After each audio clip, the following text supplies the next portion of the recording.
Hi, welcome to Marianne's Alaska Kitchen.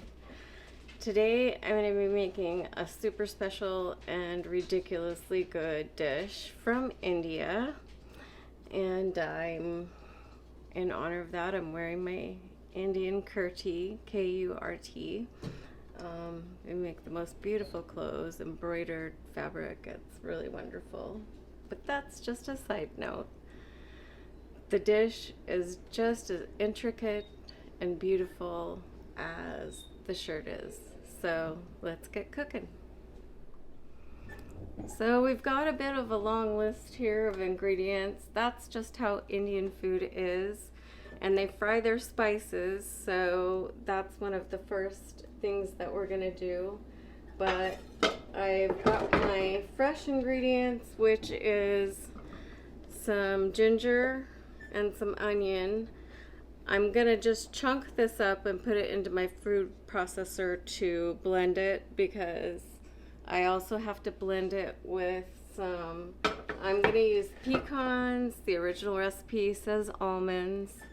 And speaking of the recipe, I just have to give a shout out to the lady who taught me everything I know about Indian cooking, and I love Indian food so much. Matter Jaffrey's Indian Cooking. This book is by Barron's. If you want to learn how to cook Indian food, this is like got everything essential in it, and it really is a pleasure to read. So I'm gonna use her recipe for Kashmiri lamb stew. If you don't like lamb, that's not a problem. All you have to do is substitute with beef. And I do have a lamb shank here, and lamb shanks are terrible to try and cut up. So I'm going to put this in whole, and then after it cooks and cools down, I'm going to shred this lamb into my pot. And Indians don't use a ton of meat in their cooking, but I'm American, so I'm going to put in a little bit more meat than they would. I also have some basmati rice. I'm going to cook that after I get this the stew going. I've got some paprika. I've got my essential garam masala, or just curry powder in American terms. The Sun brand is the best, and you have to try it. It's great on potatoes, it's great on vegetables, it's great on meat. It's just amazing. I'm also adding some stuff, but if you didn't have anything but this would still come out so fantastic. I've also got cayenne, cumin, cloves, coriander, cardamom, mustard seed, and some Vietnamese cinnamon. And regular cinnamon would work just as well. So those are my ingredients. I'm gonna get putting them together. I'm going to start this by cutting my onion into chunks, pretty big chunks. So like that, you know. You could even do them in halves or quarters. So that would be perfect size for this. I'm doing them in thirds both ways and just chucking that into my food processor. I'm going to chop up my ginger a little just to help it break down. You don't want a giant hunk of ginger.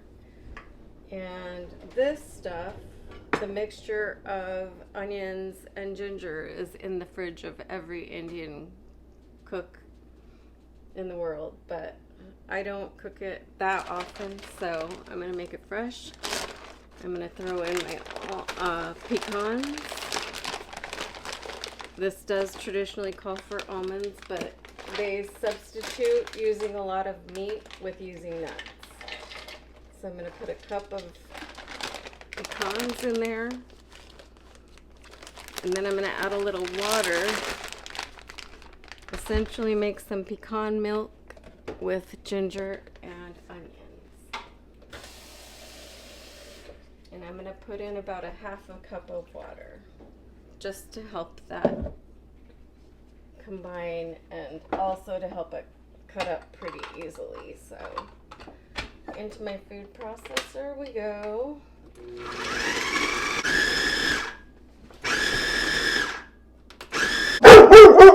Tucker, don't jump on me. So that's perfect. It whizzed up together nicely because of the addition of the water. And now I'm going to turn on my stove to high. I'm going to throw in some olive oil, probably about 3 tablespoons. This is actually going to make a lot of servings, so I'm going to get that olive oil in there. Take my blade out.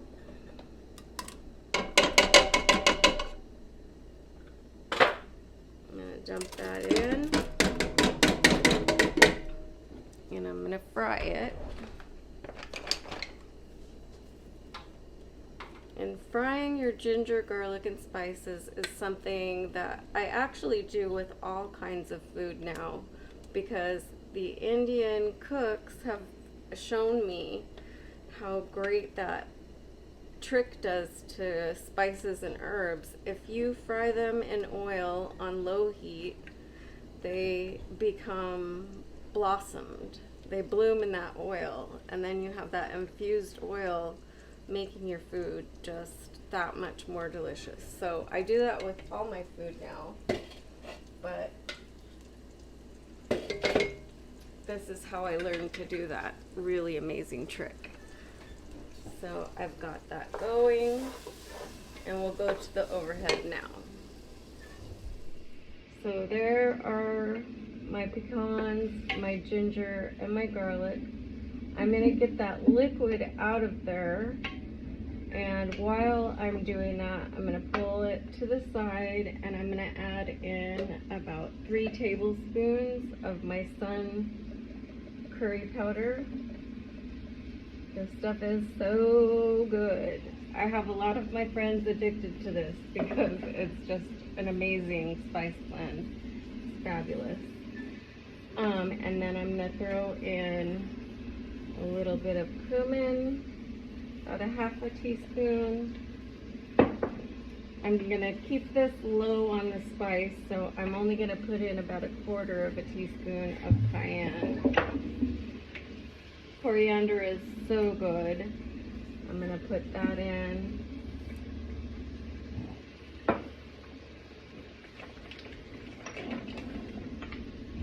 Cardamom adds a floral, just a delightful taste to things.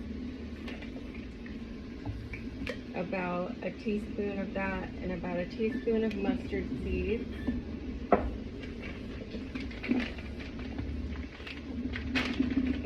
About a teaspoon of fennel seeds. I'm going to throw in some Vietnamese cinnamon. I'm going to put in a teaspoon of that. I'm going to add in about a teaspoon of ground cloves. And that would be a strong spice by itself, but mixed in with all of this deliciousness that's frying up here, it's not going to be strong. It's just going to blend in with it and be miraculously fabulous. So that is frying up, and you can see if I push my spoon through it, it stays. The liquid has gone out of it, and it is actually frying. Now I'm going to cut up my steak. I'm going to take that fat off because we don't need it. The lamb actually has some fat in it, and it just doesn't need any more. So I'm going to cut that fat off.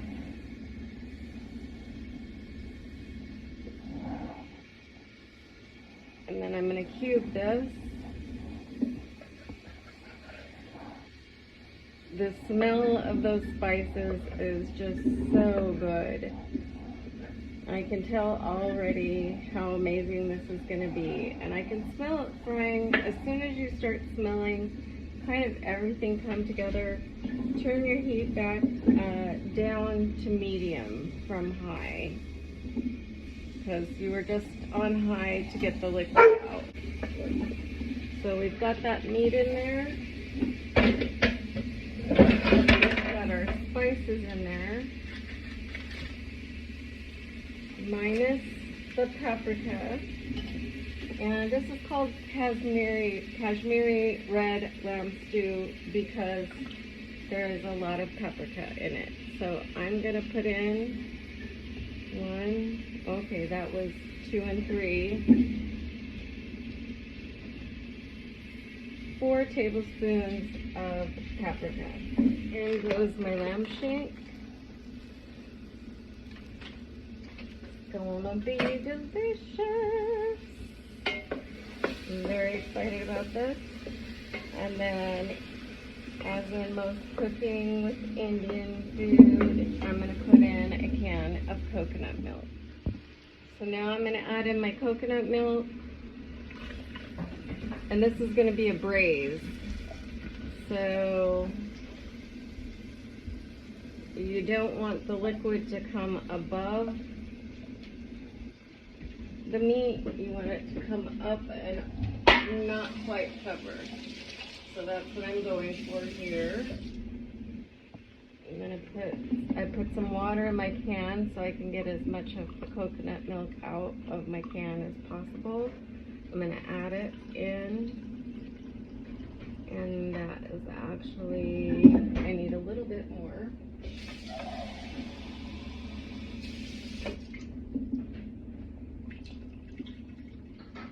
That's perfect. You got a little bit of the meat sticking up in a braise, but not a ton. And then I'm going to mix all those vegetables and those spices and that meat together.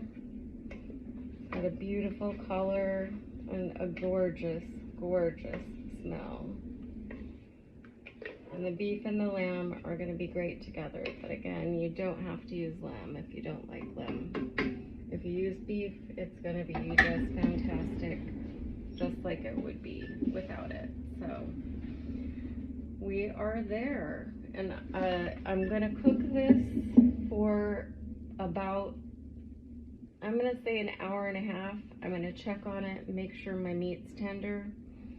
I'm going to bring this to a boil, so back up to high. And then as soon as it hits a boil, I'm going to reduce it to simmer.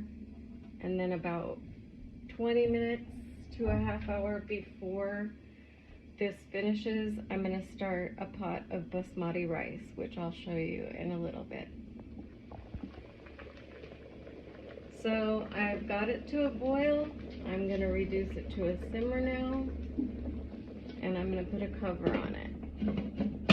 Set my timer for an hour and a half.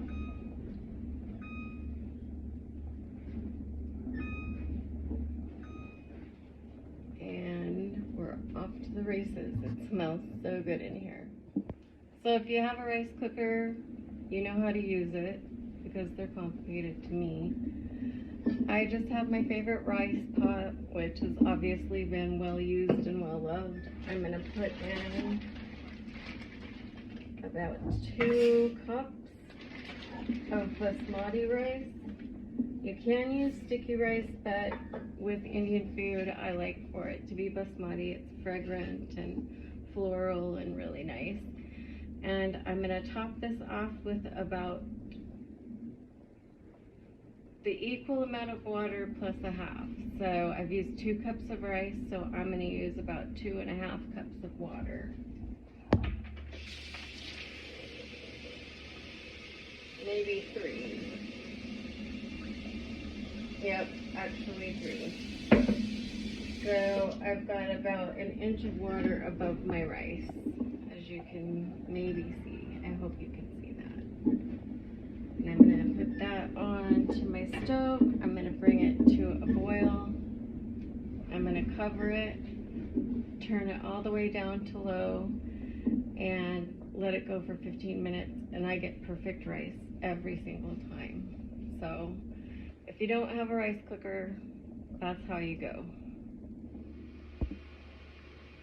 So that's about how much lamb we get from that lamb shank, minus the bone. And this is a reason I prefer to chunk it rather than shred it, because you could, it's tender enough too.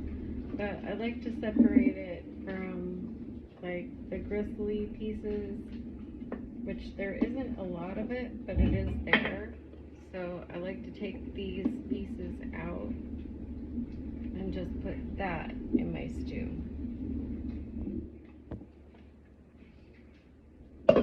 So I've got my heat turned off now.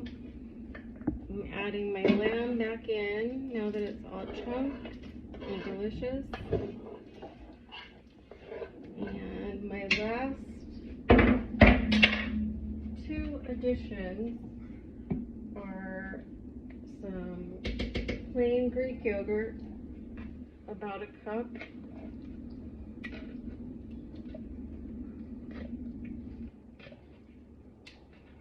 And we go.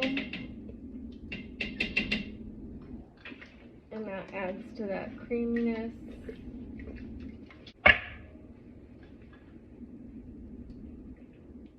And then I'm going to add a little bit of cream. Now, Indian people would not normally put cream in, at least not specific parts of their religion or religious communities.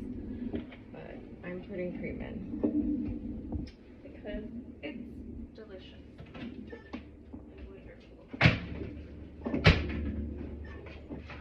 So there we go.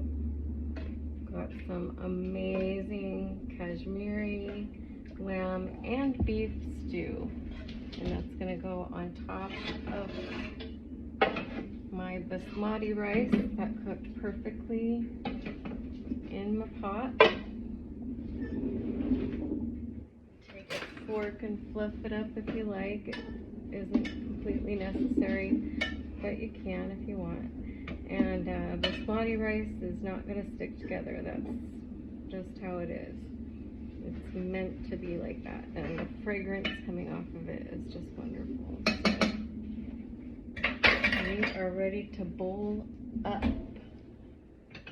A lot of deliciousness here. I wish you were here to have some with me. It's gonna be good. So I've garnished this with some fresh cilantro, and that is all it needs. What's that smell? It smells really good.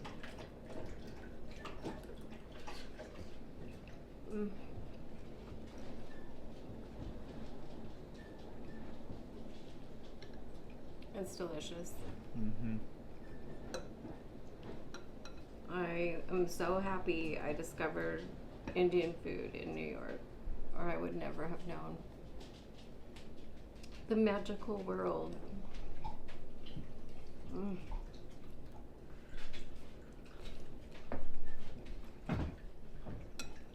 The spices are just so complex and wonderful. Me personally, I love the taste of lamb, but this is great with just beef too. Mm-hmm. Well, thank you for visiting us at Marianne's Alaska Kitchen. I hope you try this. It is amazing. And check out Matter Jaffrey's book on Indian cooking. It's a masterpiece.